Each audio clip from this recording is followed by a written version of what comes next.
जी पता नहीं कौन सी गणित से भाजपा ने सबसे ज्यादा वहां पे शासन करा। पहले टर्म में जरूर था जहां पे कि पहले बाबूलाल मरांडी जी थे, उसके बाद अर्जुन मुंडा आ गए। उसके बाद अर्जुन मुंडा जी दूसरी जब चुनाव हुआ तो अर्जुन मुंडा जी आए, लेकिन 1.5 साल में उनकी सरकार गिर गई। उसके बाद मधु कौड़ा चलते रहे और इनका होता रहा। फिर अगली बार जो आई उसमें भाजपा से तो चालू हुआ था, फिर लेकिन अगले पिछले सारी चीज हो गई। देखिए झारखंड का जो हम लोग विश्लेषण कर रहे हैं उसमें दो खास बातें हम लोग समझ लें। पहली बात है कि खंडित जनादेश से वहां की जनता जो है शुद्ध है। उन्होंने देखा है कि क्योंकि किसी को भी पूर्ण बहुमत और समर्थन नहीं मिलने की वजह से वहां पे भ्रष्टाचार की पराकाष्ठा, राजनीतिक अस्थिरता की पराकाष्ठा और विकास के नाम पर कुशासन, ये तीन चीजें जो है वहां के मानस में लोगों के आई हुई हैं। उसका एक कारण और भी है, वो हमेशा इसकी तुलनात्मक दृष्टि से वो उत्तराखंड की तरफ देखते हैं, वो छत्तीसगढ़ की तरफ देखते हैं। देखिए इन तीनों राज्यों में सबसे ज्यादा समृद्ध राज्य अगर खनिज के हिसाब से देखें या वैसे देखें तो झारखंड है। लेकिन क्योंकि वहां पे खंडित जनादेश हमेशा रहा, राजनीति में अस्थिर सरकारें रही, इसलिए वहां पे दुर्गति रही, दुशासन रहा। अब की बार लोगों को लगता है कि बहुत हो गया। अच्छा, जेएमएम जो था, जेएमएम का वहां पे स्वीकार्यता जो थी उसके पीछे कारण था कि गुरुजी, शिबू सोरेन जी को गुरुजी कहते हैं, इनका एक लंबा संघर्ष रहा था झारखंड के लिए। इन्होंने वाकई संघर्ष करा था, लेकिन दुर्भाग्य यह है कि जिस राज्य के लिए इन्होंने संघर्ष करा उस राज्य की दुर्दशा के लिए अगर एक आदमी कोई जिम्मेदार है तो गुरुजी खुद जिम्मेदार है। राजनीतिक अस्थिरता के अगर प्रतिबिंब कोई है तो गुरुजी हैं। हर संगठन से, हर राजनीतिक संगठन से जब मौका मिला, जब फायदा मिला, इन्होंने अपना सांठगांठ कर ली। और इन्हीं की वजह से झारखंड को कभी एक स्थिर सरकार नहीं मिल पाई। एक चीज और वहां पे ध्यान बता दें, वहां पे खरीद फरोख्त की राजनीति जिस तरह की हुई है वैसा कोई भी दूसरा उदाहरण हिंदुस्तान की राजनीति में है ही नहीं। आप कल्पना करिए, एक अकेला एमएलए मधु कौड़ा जी अकेले, वो इतने लंबे कार्यकाल के लिए मुख्यमंत्री बन गए और उनके मुख्यमंत्री काल में जो सब हुआ उसको मुझे बताने की जरूरत नहीं है, हम सब राजनीति में जानते हैं। इसलिए प्रदीप सिंह जी, जब आप कहते हैं कि भाजपा के कार्यकाल में भ्रष्टाचार की वो थी, तो ये सही नहीं है, आपका कहना कथन बिल्कुल गलत है। वो इन सारे कार्यकालों में हुआ।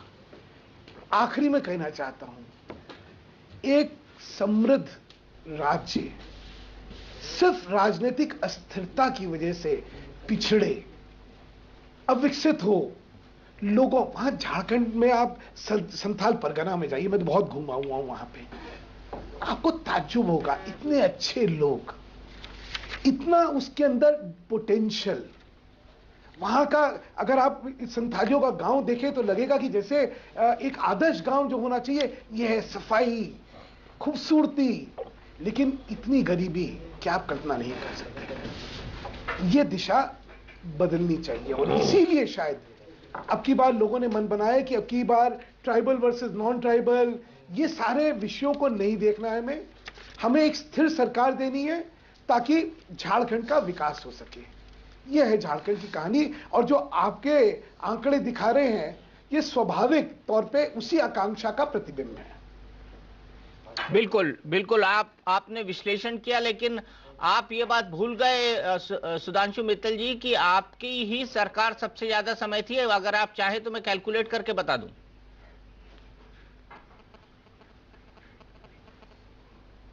आप देखिए ना कि मुख्यमंत्री के तौर पर भाजपा, मैंने कहा ना, पहला एक 5 साल का जो 4 साल का कार्यकाल था वो था।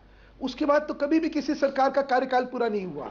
और जो भी सरकारें आई, क्योंकि वो आधारित थी निर्दलियों पे या छोटे छोटे दलों पे, और उस निर्धारण उस पे निर्भर, लेकिन आपने सरकार तो बनाई थी ना, वहां पे जिसको कहते हैं कि एक ब्लैकमेल पॉलिटिक्स जो थी, करप्शन की। 2900 दिनों का शासन था आपका। मैंने आपसे एक चीज कहा कि राजनीतिक अस्थिरता की जो कीमत झारखंड ने चुकाई है वो तो स्वाभाविक है। लेकिन आप दूसरा देखिए, एक मधु कौड़ा अकेले एमएलए उनके सरकार समर्थन देके चलवाना, ये इस देश के साथ और इस राज्य के साथ किसने अन्याय करा? हमने करा था क्या? आप कल्पना करिए कि अकेला एक विधायक जो है वो मुख्यमंत्री काल अपना इतने लंबे समय तक कराएगा, क्योंकि एक राष्ट्रीय राजनीतिक दल जो है स्वार्थ में उसका समर्थन कर रहा हो। ये तो अन्याय हुआ झारखंड के साथ। आंचल आपसे एक सवाल पूछना चाहती है। आंचल, नहीं, मैं यही बता रही थी, आपने कहा कि आंकड़े की बात, तो कुल मिलाकर 5135 दिनों में जब से राज्य का गठन हुआ है 2982 दिन बीजेपी का शासन था, बाकी 621 दिन प्रेसिडेंट रूल था।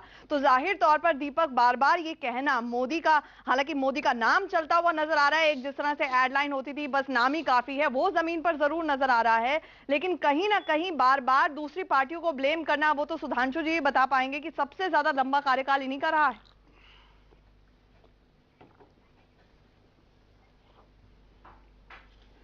आपने जो आंकड़े दिए जरा दोबारा इसमें कहिए कि मुख्यमंत्री के तौर पर भाजपा का कार्यकाल कितने दिन का था, और उनका जो है अगर आप कार्यकाल अलग अलग करके बताएंगे तो और अच्छा रहेगा, तब हम चीजों को सही परिप्रेक्ष्य में रख पाएंगे। सुधांशु जी, मैं विनोद अग्निहोत्री बोल रहा हूं। एक मेरा प्रश्न है, आपने बार बार एक सवाल उठाया है कि झारखंड में राजनीतिक अस्थिरता की वजह से झारखंड का बड़ा नुकसान हुआ, इससे कहीं कोई असहमति नहीं है, लेकिन मेरा प्रश्न यह है कि जब बाबूलाल मरांडी मुख्यमंत्री बने थे और भाजपा की सरकार 5 साल के लिए बनी थी वहां, तो क्या कारण था कि बाबूलाल मरांडी को अचानक हटा करके झारखंड को राजनीतिक अस्थिरता में झोंकने का काम तो आपकी पार्टी ने किया था, आपकी लीडरशिप ने किया? ऐसा कोई आरोप या कोई कारण तो नजर नहीं आया बाबूलाल मरांडी को हटाया हमने? नहीं, शुरुआत तो वहीं से हुई राजनीतिक अस्थिरता की।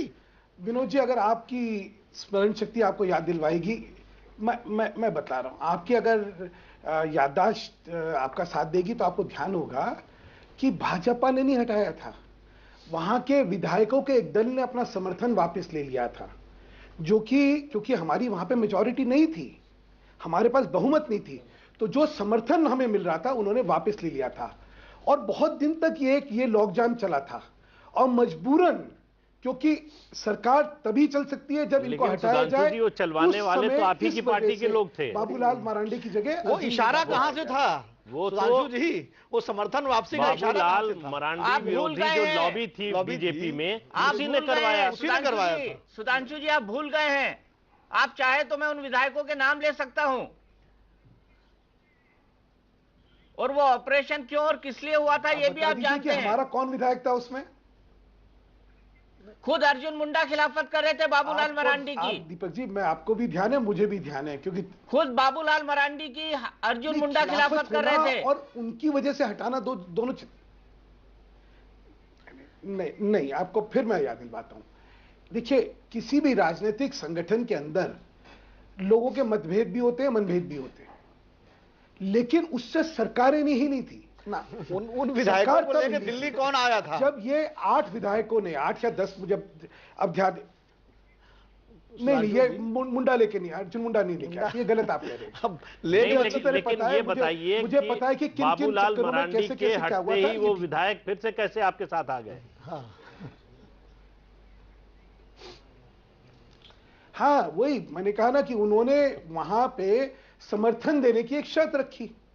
अब ये डिबेटेबल है कि क्या शर्त माननी चाहिए थी, या उस समय इस सरकार को निरस्त करके, सुनिए, इस सरकार को निरस्त करके दोबारा चुनाव में जाना चाहिए था। ये सब देखिए, एक होता है पोस्टस्क्रिप्ट, ये डिबेटेबल है, लेकिन उस समय ये लगता था सबको कि अभी स्थिरता, नया राज्य बना, स्थिरता की जगह चलो अगर नेतृत्व परिवर्तन की वजह से ही अगर अस्थिरता खत्म हो सकती है तो वो करा जाए।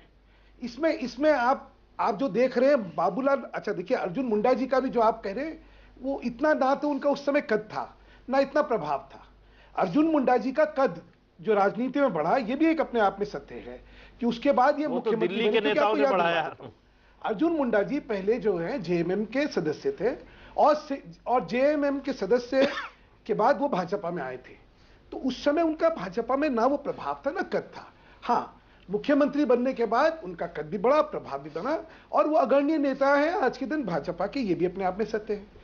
लेकिन बाबूलाल मरांडी को हटाने का जो कारण आप कह रहे हैं वो नहीं है, वो वहां का स्वार्थ, जो वहां के विधायकों का दल जो इनको समर्थन दे रहा था, उनका जिसका नंगा स्वार्थ जिसको कहता हूं मैं, वो था। और इसमें आज सबके सामने बैठ के हाई मॉरल ग्राउंड लेके झूठ बोलने से तो कोई फायदा है नहीं। असलियत यह है कि वहां की राजनीति जो है वो इतनी दूषित और इतनी स्वार्थी राजनीति रही है कि वहां पे ना विचार ना सेवा, वहां से पैसा। क्यों? खनन वहां पे सबसे ज्यादा, वहां पे प्राकृतिक रिसोर्सेज सबसे ज्यादा। तो वहां तो ऐसी एक लूट मची हुई है उस राजनीति की। और इसलिए मैं जनता को बधाई दूंगा अगर आपका जो सर्वे ठीक है कि इतने दिन बाद कम से कम उन चीजों से निजात मिलेगी, एक स्थिर राजनीति होगी जहां पे आप सुशासन की कल्पना कर सकते हैं। दो चीजें सिर्फ कहना चाहूंगा। पहली बात तो यह है कि लोकसभा में 40% वोट था और आपका सर्वे अगर 41% वोट दिखा रहा है तो जैसा सब कह रहे हैं, मेरा मानना है ये 60 के ऊपर जाने वाली है। क्योंकि लोकसभा में भी अगर विधानसभा शाह आप देखें तो हमारी 62 सीटें आई थी और अगर 41% वोट आ रही, और देखिए लोकसभा में ये लोग संगठित होकर लड़े थे, अब सब अलग अलग होकर लड़ रहे हैं, तो ये तो फिर तो क्लीन स्वीप जाने वाली। इसलिए मैं 37 से 45 वाला जो आंकड़ा है उस पर शायद मैं प्रश्न चिन्ह लगाऊंगा अगर 41% का वोट शेयर है। अब आते हैं हेमंत सोरेन। देखिए शिबू सोरेन जो हैं उनका संथालियों में और वहां के ट्राइबल्स में एक प्रभाव है। प्रभाव ना केवल राजनीतिक नेतृत्व का है, वो एक सामाजिक रिफॉर्मर की तरह पहले देखे जाते थे। वो दो चीजों के लिए लड़ते थे वहां पे, नशाबंदी और दहेज प्रथा के खिलाफ। और इसलिए जो उनको गुरुजी का ये जो पदवी मिली हुई थी, ये इस सामाजिक का। लेकिन जिस तरह गुरुजी ने और जे में मिले, कभी दाएं कभी बाएं, कभी ऊपर कभी नीचे, जो राजनीति में उन्होंने करा है उससे उनकी जो विश्वसनीयता है उस पर बहुत बड़ा कुठाराघात हुआ है। जो वहां का आदिवासी है, आप उसकी बुद्धिमत्ता को कम ना आंकिए, उनके मन में है। लेकिन उन्होंने इन्हीं शिबू सोरेन को विधानसभा में मुख्यमंत्री होते हुए हराया था। इसीलिए हराया था क्योंकि वो बार बार देख रहे थे कि ये लोग राजनीति के अंदर जो एक राजनीतिक शिष्टाचार होना चाहिए, एक स्थिर सरकार देने का, एक विकास का, वो ये नहीं कर रहे हैं, भ्रष्टाचारी हैं और राजनीति के अंदर ये अवसरवादी बनते जा रहे हैं। तो ट्राइबल, अब की बार आपको बताता हूं, अगर 41% का शेयर सही है तो आप लोग सब चौंक जाएंगे कि किस तरह भर भर के आदिवासियों की वोट भाजपा को मिलने वाली है। तो जो हम आदिवासियों का नेतृत्व इनके पल्ले डाल रहे हैं कि भाई बाकी नॉन आदिवासी का नेतृत्व भाजपा पे आ जाएगा, आदिवासी का नेतृत्व हेमंत सोरेन पे आ जाएगा, वो संभव नहीं होने वाला है। और माफ करिएगा, एक और मैं कहना चाहता हूं, हेमंत जी भी एक गलती कर रहे हैं। एक बहुत अच्छी उनके पास अवसर था अपनी विश्वसनीयता बनाने का, लेकिन उन्होंने भी जिस तरह राजनीति में उछलता दिखाई है, उससे हेमंत जी का राजनीतिक कद तो बढ़ गया होगा क्योंकि भूतपूर्व मुख्यमंत्री उनके नाम के आगे लग जाएगा, लेकिन उनकी विश्वसनीयता में इतना बड़ी दरार पहुंची है कि वो कभी भर नहीं पाएंगे। आप समझ लीजिए, राजनीति में हम लोगों ने बहुत साल से देखा है, लालू जी देख लीजिए, किसी जो टर्न कोर्ट्स होते हैं उनको एक सीमा तक तो उनका जो समर्थक है, उनका वोट बैंक है, वो समर्थन देता है, लेकिन कहीं आके फिर उसको लगता है कि ये क्या मजाक है। अजीत सिंह जी का आपने देखा, जाट वोट की मलकियत थी उनकी, क्यों जाट छोड़ गए? बहुत ऐसे एक एक नेताओं के आप